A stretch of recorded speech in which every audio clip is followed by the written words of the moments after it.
आमदार रोहित पवार यांच्या अन्नत्याग आंदोलनाला यश मिळावे आणि मुख्यमंत्र्यांना शेतकऱ्यांची सरसगट कर्जमाफी करण्यासाठी सद्बुद्धी मिळावी यासाठी महर्षी वाल्मिकी संघाच्या वतीने चंद्रभागेची आरती करण्यात आली। यावेळी मोठ्या प्रमाणात शेतकरी आणि वारकरी उपस्थित होते। आमदार रोहित पवार यांच्या अन्नत्याग आंदोलनाचा आज तिसरा दिवस आहे। राज्याच्या कानाकोपऱ्यातून त्यांच्या आंदोलनाला समर्थन मिळत आहे।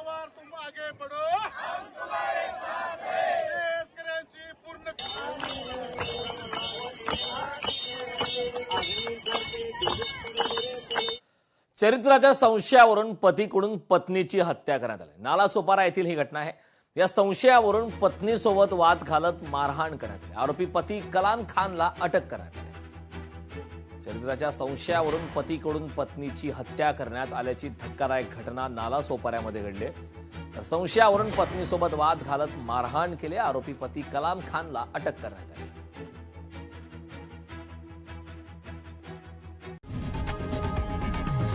लोकशाही मराठी ऐका, पहा, जागरूक रहा।